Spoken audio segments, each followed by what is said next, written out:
hello to Jazzie Belle. What's up, everybody? It's your girl, Jazzie Belle. Welcome to Hollywood, baby. You're my favorite. You're blinded by the action. You need that. I was auditioning for it and I didn't get the part. Ooh, child, speak about it. I was like, oh, we about to blow up. That is a great question. Nobody has ever asked me that. And this is a story I don't even know if Martin knows. You know what else is delicious? You two chemistry. King is Richard Pryor, You know. and that's forever. That's a very good question. My sister from Detroit. You'll come out of here laughing, you come out of here inspired. John Singleton believed in your script, Hustle and Flow, so much that he put up his house. Yeah. Okay. So I wanted to get in there and bring my A game with me. Welcome to Inside Hollywood with Jazzie Belle. This is going to be a good time.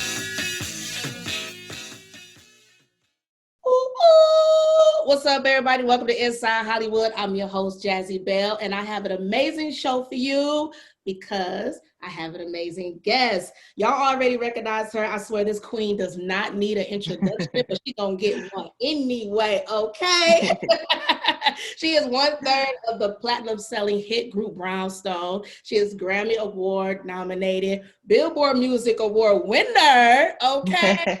Singer, executive producer, host. Oh my God, what else can I call you? Songwriter. Oh, you got so many titles. And you are my fellow sister from Detroit, so we love you here. We have Nicci Gilbert Daniels in the building. What's up, Nicci? What's up, beautiful? How are you? What up, Doe? I'm sorry. Let me greet you properly. What up, Doe? I saw Eva Marcel post that the other day, and I was like, yeah, that's how we say it in the thing. Appropriate. What up, Doe is correct. What up, Doe is you. And you know what? This is Black Music Month. And so, you know, when I usually interview a lot of, you know, actors and people within Hollywood, directors, managers, etc. And we're going to talk about your acting career because we ain't forget, sis. Okay. But it is Black Music Month. We're highlighting the legends within the industry, and you are one of them. So I can't wait to dive into your career, remind the people what's going on then and what's going on now. And, you know, just highlighting everything Nicci Gilbert, okay? All right. So look, first and foremost, because you have one of the best voices I have ever heard, right? Oh, thank you. Thank you. Those notes, your voice is just so powerful. I wonder, I mean, I could just imagine little Nicci coming to the realization that she was amazing. When did you realize, you know what, I'm the shit?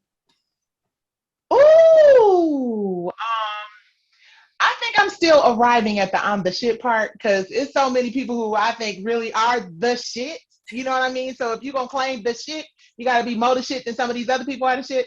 But I think, you know, it's funny. I was listening to that song, Circles Go Round and it's an old song. Y'all might not know it. I don't want to sing too much so you don't get strikes. But I remember being in the garage putting together harmonies when I was probably about 9 or 10. We were doing that song.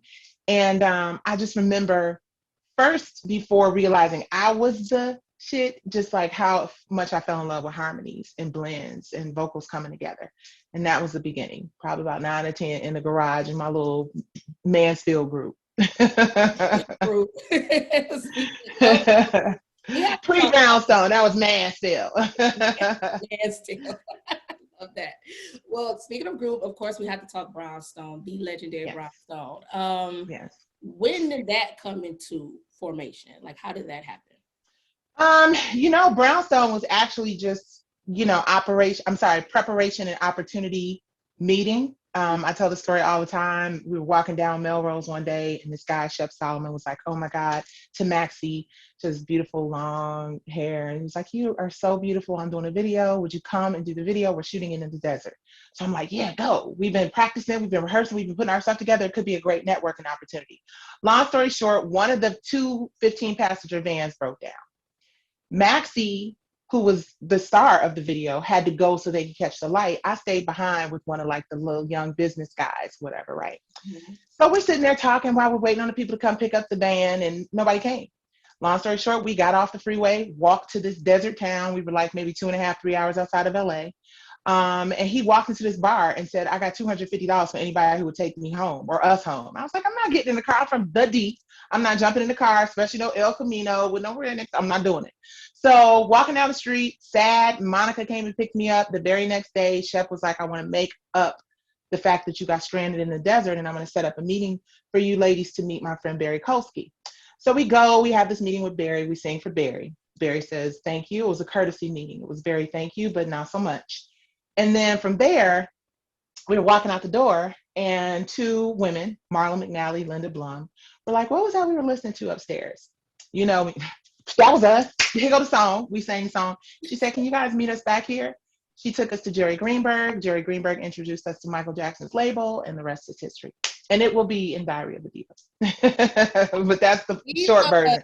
Okay. Stranded in the desert. I need to mention that. Now, I know when I was working at Sirius XM, yes, you did mention that story for me.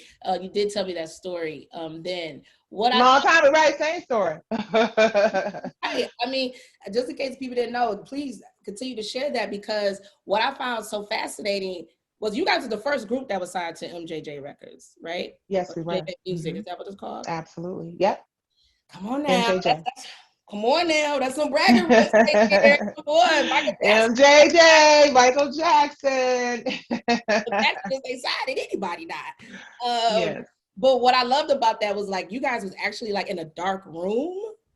You didn't even know that you were. So we didn't know who we were in the conference room. So the lights were blinding us, and there was just a gang of people in the room, like very, very important people. They were like, go in, sing the song, turn around, and walk out. And that's what we did. And then the next few weeks, we found out that everybody was in that room, and we got a record deal with MJJ. And when Maxie, we didn't have a phone at the time, so we were going to a payphone. Yeah. And Maxie went to the payphone and just make her little calls or whatever, and came back and woke me up like, Nicci, you're not going to believe this. We got the deal, and you'll never, because we didn't know until they told us that we had the deal that it was Michael Jackson. Yeah, we had no idea. I always love hearing that story. So when you finally met Michael Jackson, when was that? Yeah. How was that first encounter? So I remember being very nervous. It was at one of those, you know, because a lot of people think Michael was in the studio with us just kind of working on the record and whatnot. That was not what had happened. We've been to the house in Encino for a holiday. And then prior to that, like right when we finished the record, or I don't even know if the record was complete or not, we met Michael and Lisa Marie Presley. And I just remember Maxie just, you know, that was her favorite person in the world. So I know they're in heaven hanging out right now. And me feeling like, oh God, it's Michael Jackson. I think he's going to take the deal back. I think he's going to change his mind. You know, just everything going on in my head that probably shouldn't be. And I just remember, you know, saying thank you so much. And I was a little nervous. And he was like, don't be. We signed you because you were amazing. Go be amazing. And that was just incredible for me. So it always stuck with me. Love that. Now you got the record. If you love me, why am I singing? I don't know. But do what make you feel good. That song obviously makes everyone feel good. Even fast 4 years later, you have the new rendition of it. Shout out to Tory Lanez for making that happen. But with that record, tell me, how did that come into fruition? You know what? Actually, If You Love Me was not my first choice for the first single. Grapevine was. I wanted Grapevine to be the first single. It was amazing. It was actually, it was a slower version of the record. Dave Hall and Gordon Chambers had already been working on it. And we were in the studio working on, I think we might have been in the studio working on Grapevine because that might have come first. And then they're like, hey, listen to this.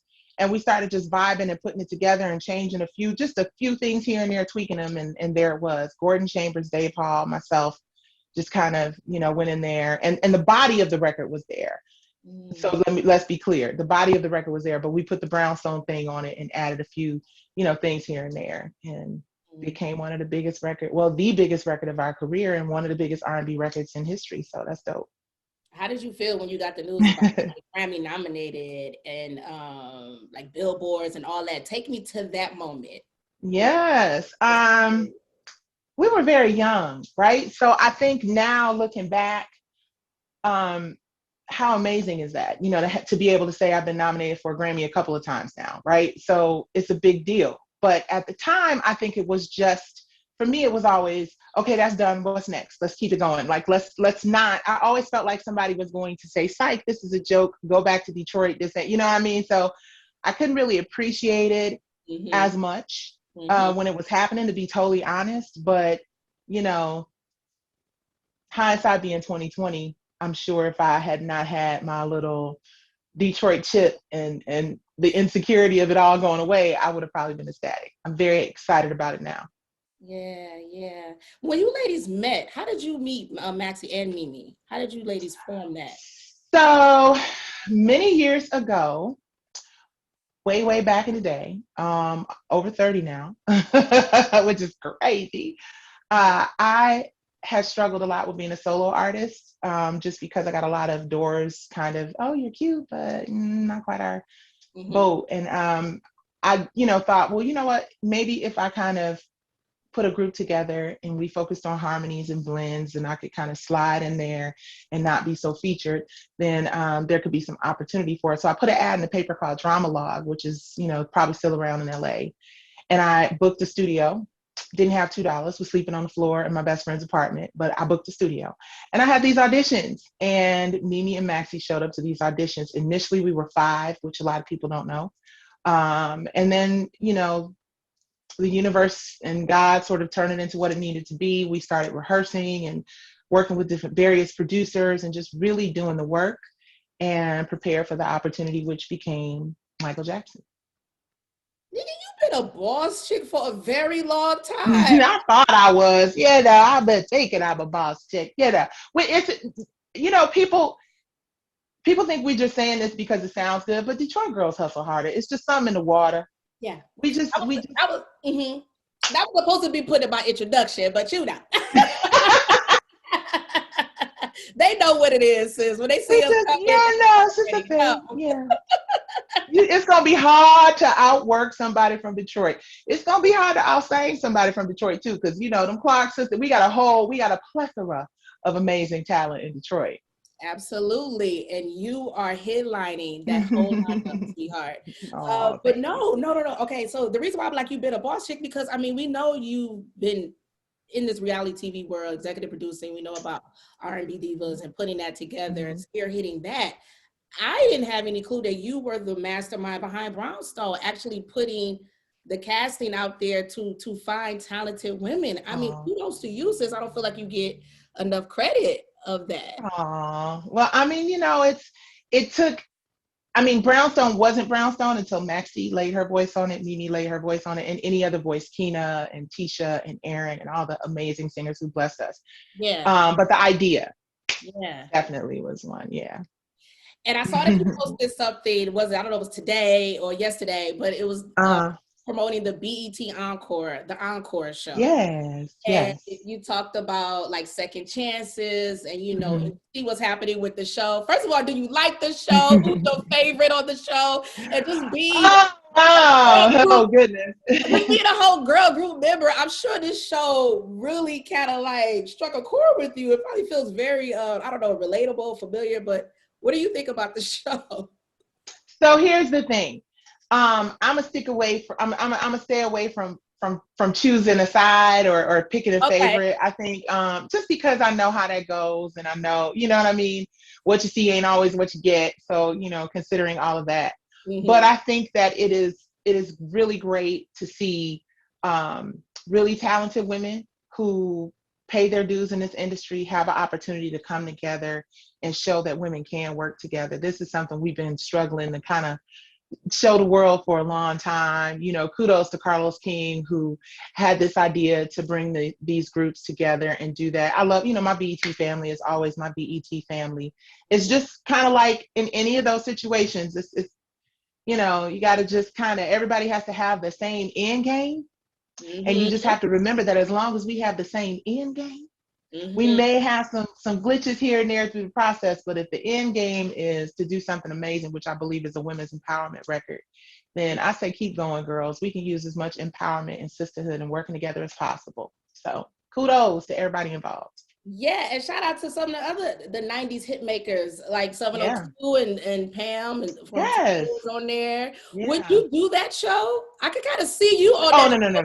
no. I can see You you see all of this? in. My middle part, it ain't as obvious, but baby, it's gray all up and through here. They'd be like, "Oh, lady, what are you doing, ma'am? I got some lift, but I don't think I'm cut out for that." I honestly wish them the best, you know, in the space of like sharing my journey or sharing some That advice part. here and there, absolutely. Mhm. But I got a group. Yeah. And we're in the studio tomorrow. So, No. you know, that's where we at.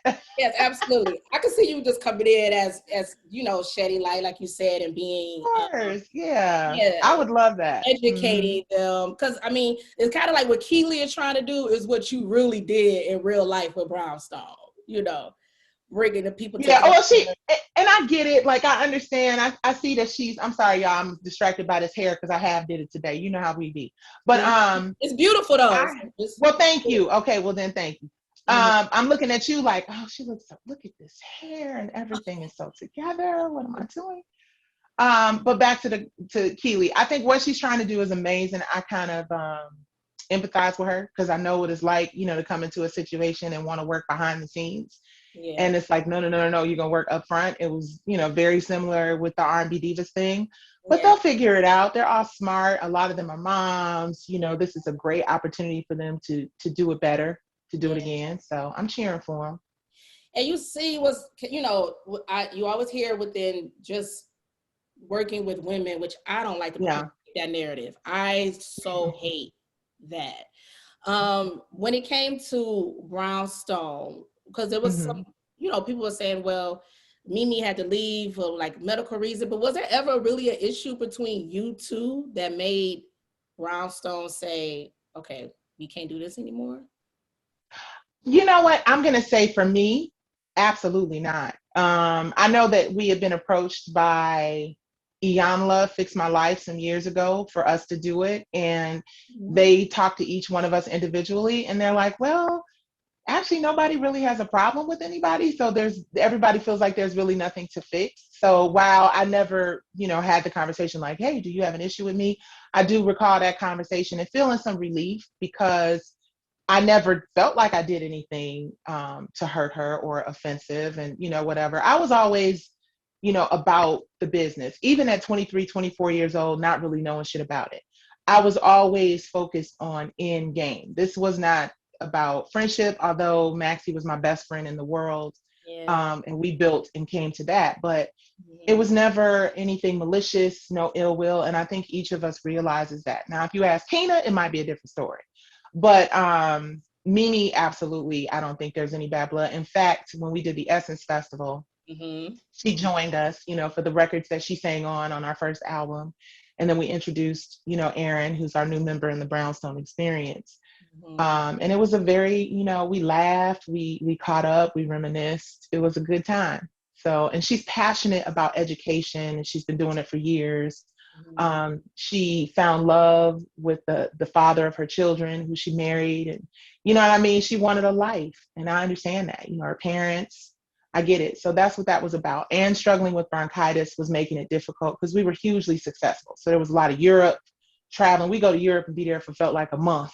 In fact, I think we actually did go and stay for almost a month, just, you know, away from home. And that becomes taxing on your mind, your body, and your spirit. And she just didn't need it that much, you know? And she had fun and she made a great record with us and she lived her life. And now she's going to retire at some point, this amazing educator with these incredible students that she loves. And, you know, her kids are amazing and going to college and she's awesome. See, that's why I wanted to talk about that too, because, you know, I feel like there's a big misconception about you that I would love if you even wanted to clear up, because it's like they want to pin women against each other for one. I know that's sales for reality TV, but I've seen a lot of great things you've done. You know, I mean, even with this story with Brownstone, putting a casting out there to create a group is commendable in itself, you know, and even the shows that you got, you know, R&B Divas from the bottom up. Hello, I was hosting the digital show. You were, that was dope. That was dope. That was dope. Yeah. So, I mean, just talk to me about that. Why do you feel that that's something that is happening with you, or do you feel that is something that's happening with you?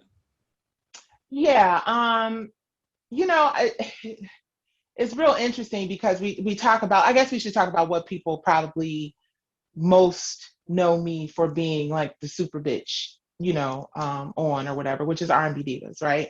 Mm-hmm. So the irony of that is I've had most of my castmates that I did have issues with have come to me and either apologized or extended an olive branch and, you know, like, I'm sorry, I was manipulated into thinking this or that.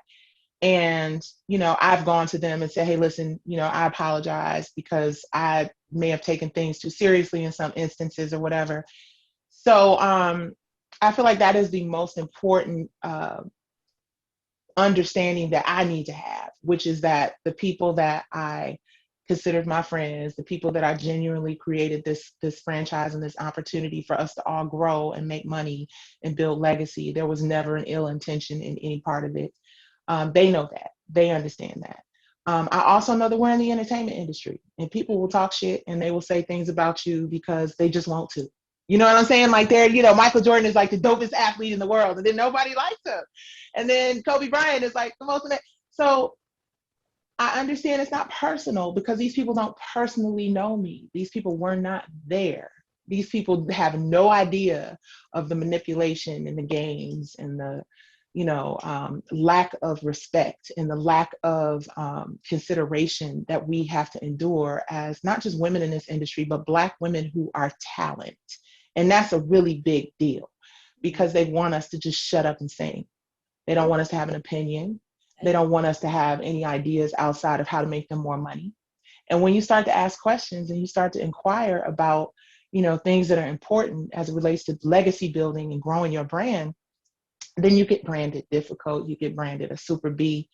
And I just had to get to a place in my life where I was like, listen, my husband loves me and he knows I'm a good person. My grandson loves me. He knows I'm a good person. My daughter, the people who are closest to me, the people who are here and present and know, love me. And they know I will give you the shirt off my back and I will let you know exactly what I'm thinking.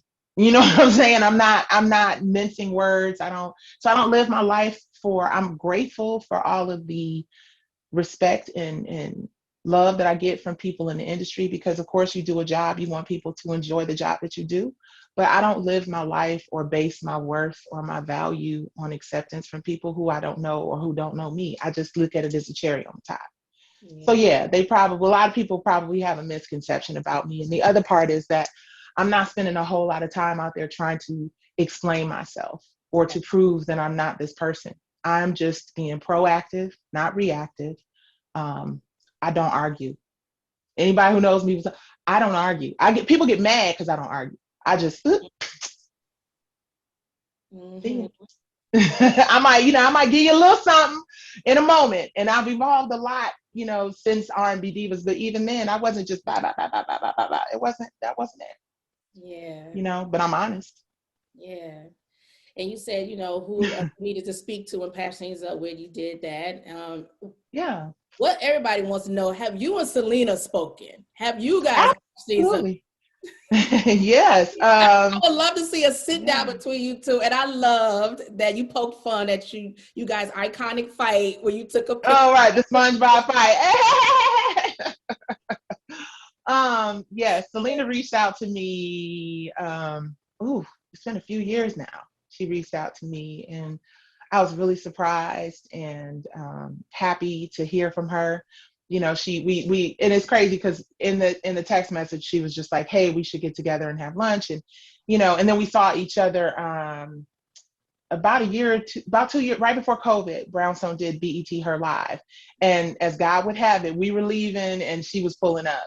And someone's like, oh, that's Selena pulling up. And I was like, you know, let me wait and say hello instead of rushing off. And as soon as she got in the car, we greeted each other. We had a nice, good, long hug and just, you know, had an opportunity to say, I'm sorry and I love you and I hope all is well. And let's talk. So we've been talking about doing some things. She's super, busy doing a lot of cool stuff. I know she's got her album stuff and she's hosting every other show, which is awesome. And that's what it was about for me. It's about creating a platform in R&B Divas that helps to showcase just how amazingly talented, not just as singers, but multi-hyphenates, all these women are. And it is serving that purpose. Even if not on the show, everybody who was on the show is doing a whole lot better than they were before. So, and I'm not taking responsibility for people's success here. I'm just saying I played a role in creating something that allowed many people in the world to see how amazing you are. And they're carrying the torch, and it's dope. Ooh. Hey, look at that. I wish I was there to see that long, embraceful hug. It was a good hug. It felt good. It felt real. Now, why didn't you see that on the blogs? They put everything else on there like that should have been. Of course you won't. Of course you won't. But I think some folks may have captured the moment because it was beautiful. And if it's ever, something that the two of us decide we want to share, I think it's important. I think it's important for people to understand that, it's okay to say I'm sorry, even if you don't feel like you were all the way wrong. Just for your misinterpretation of what my intentions were, I apologize for that. I didn't mean you any ill will. And we got to get into that. And I think young girls today, as angry as they are, could benefit from seeing that. Do you think reality TV plays a part or social media plays a part? Because something like that, right? Let's say that for instance, because that fight was so big until this day, years later, you see, right? But people don't see the reconciliation. I'm mumbling my words. Reconciliation, yeah. Reconciliation, excuse me. They don't see that part, and I think, of course, whenever you guys are ready to do that, that would be great. But by us seeing that so prevalent on social media, I feel like the young girls internalizing that, and they feel it's okay to fight and never speak again because, hell, Nicci and Selena ain't never made up. So, you know what I'm saying? Like, maybe, Yeah, we have. And I agree with you. And I welcome that opportunity. It's interesting. It takes me back to an email that I got. I think it was in the second season of R&B Divas. And I'm not going to say from who, but it was a producer at a much higher level than I am. And it was an email I wasn't supposed to get. And the email said, we're going to pass on this opportunity. Someone offered an opportunity for Selena and I to come together and have that conversation publicly. And I'll never forget the email saying, we are going to pass on this opportunity. We don't want Nicci and Selena working out their issues right now for a lot of reasons, or something like that. Don't quote me. And I just remember how much my spirit was on fire, because I was like, it's just not even a possibility when you have people who ultimately decide what the audience sees, who want us to fight for ratings. And it's in black and white. You know what I mean? And it just, blows my mind that, so many relationships were broken and so many relationships were negatively impacted. I mean, although me and Selena and Angie and, Mo and I still have a conversation we're going to have as well. But, we are able to mend, but there's so many ladies from the show who haven't been. And it's sad. And it breaks my heart because, we're all we got in this industry. And no one can relate to our experiences as women in R&B the way that we can. The ebb, the flow, the highs, the lows, the broke, the paid, the kids, all of that. And we need each other. And because someone who is not cut from the same cloth came in and decided it was more important to see us fighting each other and destroying each other literally, the audience missed out on that. So hopefully as adults and grown-ass women who pride ourselves in the possibility of ownership, we'll be able to do it and show it. Great transition to my next question. Talk about talk about fighting for what's right. Talk about the foundation. Can we talk about that, please? Yes. Because I follow you and I watch you, and you're really fighting the good fight. Oh, thank you. Black women. And thank you for sharing that story in particular, because, jobs out here, I mean, a lot of the girls, especially Black women, they want to be on reality TV, and they feel like the only way they have to, do that or fight. Yeah. I think by you telling and sharing that story is let you know, like, hey, they want y'all to act the fool, y'all. They don't. Yeah. Even when y'all do act the fool, they don't want y'all to show another side. It's just misguided narrative that they're pushing, you know, and I think it's important to tell people that so they can check themselves, and when they get in front of that camera, they can turn it off and turn something else on. So, yeah. If you're not getting paid Mayweather money, you shouldn't be fighting anybody on TV. Period. You know, if the money team ain't promoting it or somebody else, if you just, it just, you know, it is unfortunate that our young sisters, you know, they look at TV, they see doctors fighting, they see the wealthiest, most affluent, sexiest women in Atlanta fighting, they see strippers fighting, they see mean girls fighting, they see R&B singers that they love fighting, and it tells them, you know, where it used to be, we would aspire to be pulled up. We would aspire to, you know, we would watch the award shows and see Diana Ross and all these amazing, incredible talents, or, you know, not to get into the Cosby debate, but the Cosby Show in a different world. And we would see these, Felicia Rashad and all of it was Diane Carroll, like those images. And there's some, don't get me wrong, Halle Berry, we have those images, but I think that we've been so let down by pop culture and what people think is popular, and if it bleeds, it leads. And now it is starting to, so to get into what Worth is women in reality, film, television, and music, Worth TV. It is a streaming platform that I am launching. I have some other business I'm handling, so I had to kind of take a step back from the actual launch of the platform, but we are still moving forward. From the Bottom Up Foundation, which is the title of Brownstone's first album, is my foundation, that initiative, Worth TV. I just got tired of seeing so many negative stereotypes of women of color. Now, I'm not really trying to take money out of nobody's pocket. If you want to do, you know, the Zeus kind of Bad Girls Club, the cabaret stripper club, you know, if you want to do that, okay, there are people who like that, enjoy that, you know what I'm saying? Like, are fascinated by it. I'm not trying to take money out of anybody's pocket. But when it becomes a situation where that is what you have to be in order to be seen or shown or to work in this industry, when there are so few opportunities for us to represent positive, classy, you know what I'm saying, uplifting, inspiring. And I'm not saying boring, because I don't think anything about any of these women on R&B divas was boring. Just the struggle and the real life shit that we have to go through is compelling. And some of the episodes where we were really authentically showing that were some of the highest rated episodes we had. So I don't want to have to see, you know, and I love every one of the women on the Housewives. I think, you know, kudos to these women for grinding it out and being bosses and all that other stuff. But I don't want the whole season of a show to be about Strippergate and who the dungeons and this and that. I want us to be, you know, and again, it's not my call. I'm not trying to beef with nobody, but I would like to see more balanced narratives. And that's what Worth TV streaming platform is about.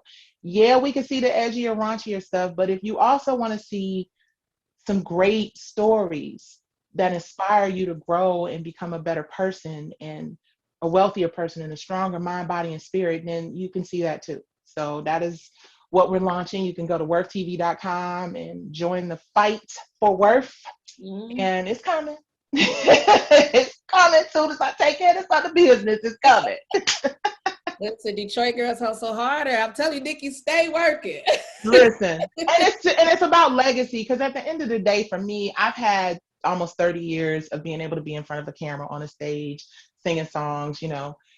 For me now, it's about hopefully sharing my journey and allowing the younger generations to just pull and pluck from my good, bad, ugly, all the lessons, all the experiences. Use what you need, throw away what you don't, but be transparent about the real shit, because too many of us die broke and alone and on drugs and self-medicating and struggling from mental health. And the more that we're transparent about being real people as well as artists, then I think there will be more opportunities for our younger generations of artists to really own. And ownership is the only way. I learned that from R&B Divas. If I didn't own it, there was nothing I could do. So, and from the bottom up, I went into this relationship with Queen Latifah and Shakim with a 50% owner stake in this thing. More work, but more reward. I just admire you so much. Just wanted to put that out. Thank you, baby. I admire you too. Thank you. That's a compliment, truly. I'm taking it as such. Yes. Seriously, really, really admire your hustle. I do have to talk about this before you go, because this is Inside Hollywood. So I got to talk about this acting career. My favorite show, Martin. One of my favorite episodes featured you. Yeah. A rule. Right. That That's was such funny. an iconic character on an iconic show. How did you Yeah. land that role? You know what? I was really focused on acting. I woo Crayola. Just I Mhm. most people don't know. Like, I love acting as much as I love singing. You know what I'm saying? It's just the singing, kind of kicked off for me. And of course, where do you go after Michael Jackson? What? Oh no, I'm just gonna decide to act. Forget Michael Jackson. But I love acting. Robbie Reed was actually my manager at the time, and she was just like, "You gotta hustle." She's like, "You gotta grind." And I auditioned, and I sat in there. I sat there with everybody else, and I auditioned. And I'll never forget when I got it. I rehearsed. I was really hoarse on Martin because at the time, Martin was the biggest show on TV. Period. It was just people ran home to watch Martin, right? So to land that gig was huge, and I blew my voice out trying to practice and prepare for it. But it ended up all right. But it kind of played into the character because she was Yeah. the little shy voice, which when Yeah. I watch it, I laugh because I'm like, you have such a powerhouse. You're such a powerhouse vocalist. So to play timid and meek and shy, I'm like, yeah, this was All right. She playing. how difficult was that for you? And how was it working with Martin on the set? Like how much fun was Oh, it it? was amazing. Everybody was amazing. Tashina and Tisha and the crew. Howard McCrary, Darius McCrary's father, helped guide me through the vocal arrangements of that and everything. And Tracy, oh my God, Tracy Morgan was in this, Hustle Man. Just it was amazing. I was in the presence of greats, and it was an opportunity for me to fall back and learn. I was really shy, and most people don't know I'm an ambivert. I'm very like direct and hey, and then I'm very like, okay, I'm gonna fall back and I'll see y'all later. So yeah, so it was that. It was just observing and learning, and really excited about my acting future. I started auditioning for some other stuff. Like I auditioned for Set It Off. I was literally at the table read with Gary Gray and Jada. Didn't get that. And then me and Latifah went up for a couple roles, and I was like, you know what? They're going to give them all the cream, Latifah. Let me go on ahead on that. Atlanta.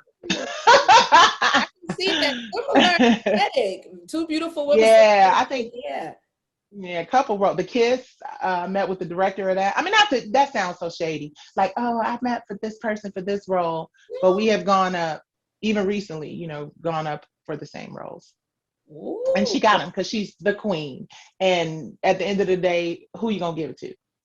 Yeah, and what's for you is for you. It's for you, okay? exactly. And you being Cleo and Set It Off just wasn't for you, but that's all It right. just wasn't for me. She was the best Cleo. I can't even. Now, come on, that sounds ridiculous, right? I was.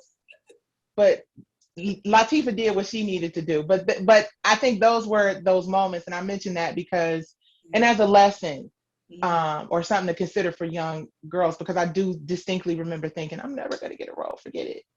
This acting thing might not be for me, and I just didn't pursue it the way that I should have. And never give up. Yeah, never give up. Never give up, and to get out of your own way and get out of your own way. Yeah. And then again, don't live in regret, because now for me, it's about writing and producing. I'm about to direct my first feature in a matter of, we're starting pre-production. So independent, it ain't like that, but I'm really excited about it. And it's an amazing story. So I arrived at that because of the journey that I had prior to it. So I don't regret anything. Create, don't wait. That's my motto. So Create, don't wait. that. Create, don't wait. You didn't get the job, but you feel like something isn't happening, the representation you need or you feel you want to see on TV or in film isn't there. Create it, and that's what you're doing. Create it. Absolutely. Love that. And we also love your role, like you said, Woo and Crayola was the character. Listen, Linda, I almost got my GED. What can you tell us about that part? Because I'm going to play this in the clip, because that was an iconic moment too. Was it some improvisation going on there? Yes, absolutely. Yeah. It was some of the beginning when I was talking to Pre-Arena was some ad-lib stuff. They were like, just go in and have fun, and we're going to start rolling and just get into the moment. You know what I mean? And I just kind of was like, oh my God, I think we filmed in Toronto. And I was like, J.D. Pinkett and Tommy Davidson, this is going to be great. And I just remember my acting coach, don't upstage, be natural, just go in and just roll it out. And I was like, okay, who is Crayola? They went and actually had me get like Crayola colored artificial nails, like acrylic, not press-ons. It was like, no, we want you to go get your nails done. It was amazing. And when I finished, I remember one of the guys, I don't know what role he played on the film, but he was like, you curse so natural. I'm like, I'm from Detroit. Of course, yeah. My mom was there. She's like, what? I was like, no, Mama, in a good way. She's like, just because you're from Detroit don't mean you can curse. I was like, okay, Mom. But anyway. Mom, it's not like I pull inspiration from you. Right. I'm not trying to say it was you, although Helen Gilbert could cuss her ass off, as do most people from Detroit. Yeah. Quick with the tongue. Quick with it. Baby, it just roll off. It's just something about that little flavor you put on it, and then that on the top of it. A little twang. Flat out. Right. Well, it's an honorable mentions. Just for the people that know about your acting career, you was also a living single. Shout out to Queen Latifah again. Sister, and Tyler Perry, Meet the Browns. You was in that play. So, you still say you're going to be creating as well, and you're going to be starring in. Yeah. So I can't say when you're going to be making a comeback because you ain't never left. Well, y'all check out the short film Social Conflict. It's a backdoor pilot for a series. So I'm actually acting in that, wrote it based on our high school. This next film project I'm not acting in. I'm completely behind the scenes so I can see the full picture and really deliver as a director. And that will hopefully start principal photography by the end of the summer, August. Nice. Congratulations. What was your favorite to play real quick with all the ones that I mentioned? Crayola or Martin? Favorite role to play was Vera. Hands down, Vera Brown and Meet the Browns. Dave and Tamla, man, I'm so grateful to Tyler Perry for writing that role because it came at a time when I really needed it. I was transitioning from being an artist to like, okay, I'm going to get into this theater thing. And also it was just the most fun I've ever had in my career.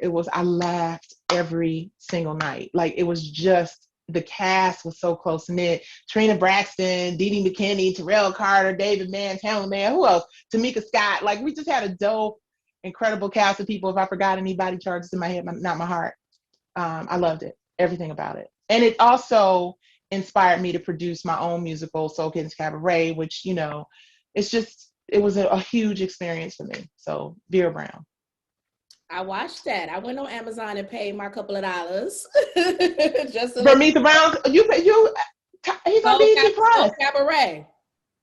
Oh, Soul Kids Cabaret. First directorial debut. Mm-hmm. Very first thing I ever wrote. Much better now, but the heart and the soul. And most people don't know Soul Kids Cabaret is actually what gave birth to R&B Divas, because most of the women from R&B Divas were in Soul Kids Cabaret, and we did sort of the making of, and that was sort of what inspired me to pursue it as a reality series. So really exciting. But thank you for supporting. That means a lot. Absolutely. Get your sister. I'm here. Now, before I let you go, I want to play a quick game with you. Yes. From my confessional hour. I'm just going to jump out. Okay. Quick questions that usually warrant like one-word answers. We'll see. Right? Okay. Bonnet or no bonnet in public? No bonnet. Ooh, reality TV or scripted TV? Scripted. Ooh, okay. R&B divas or from the bottom up? Woo-hoo. From the bottom up divas. I see what you did there. Okay. Right. Because you are married, so, if you had to take relationship advice, yes, Mrs. Daniels, who would you get relationship advice from? Would it be Derek Jackson or Kevin Samuels? What? Let me just say, do I have to pick one? So Derek Jackson is the one who gave advice but cheated on his wife, and Kevin Samuels is the one who just disrespects Black women. The first one. The one that doesn't talk bad about Black women. Okay, Derek. That one. I mean, neither, but if I had to choose one, it would be the one who was apologetic, maybe a little inauthentic, but the one that does not disrespect and talk bad about Black women. Okay, all right, all right. Mhm. If you would have to do a versus, if you had to choose, who would you do a versus with? With another 90s hit making group? Oh my gosh. Or Probably you know Jade. what? If it's not a group, or just be you or someone else. I don't know. But who would Jade, probably Jade. I would say Jade or Janae, maybe. I don't know. They're a group. Yeah. I think, and I, naturally I would be like, oh, but I think you have to kind of be paired up with people who sort of had the catalog and radio you did. So I would say Jade or Janae. Jade or Janae? Don't walk away. Yes, yes. Hey, right. Hey, DJ could play that song all night. Yep. I think there's a versus tonight. The first woman in hip hop versus with Eve and Oh wow. Yeah. Oh wow. Okay, I gotta watch it. All of this is a celebration, so I don't really like to say who. Yeah. It's not really a big deal. But Yeah. I mean, I don't think just in real life, I don't think I would ever do a versus because Maxie's not around and it just doesn't feel right. You know what I mean? But if to answer the question, Jade or Janae. Mm-hmm. But if it was okay, so tonight is Eve and Trina. Who you got? Ooh, Eve or Trineve. Oh, we got the baddest. No, Tree Eve. No, you blended. I said Trineve. I can't. I just can't. I can't. Okay, if I had to, Eve. My husband's from Philly. Eve is from Philly. That's the reason. Okay. Do you have a favorite verses so far that you enjoy? Oh, SWV and Escape. Oh, wait. That Patty and okay. Oh, I'm sorry. I got to go with Gladys and Patty. Sorry. Respect to the OGs. I love it. that. Mm-hmm. If you can describe in your life, the state that you're in right now in your life, if you can in one word describe the feeling that you're in, what would it be? One word. The feeling. Oh, that's so deep. One word. One word to describe where I am in my life right now. Beginning. Ooh, Mm-hmm. like that. I've been telling people I'm on a new beginning. No. I was going to say something different and I don't want to sound corny, but I'm going to say it anyway because I'm not going to talk myself out of it. Becoming. And I'm not trying to take it from Michelle Obama because initially that's what I was going to say, but that becoming is the word. Yeah. I'm not trying to plagiarize Michelle Obama, but becoming. No, you're not going to plagiarize her. We leave that. Yeah. Well, if there's another word for becoming to not be Michelle Obama's word, then that. But that feeling, that description, becoming.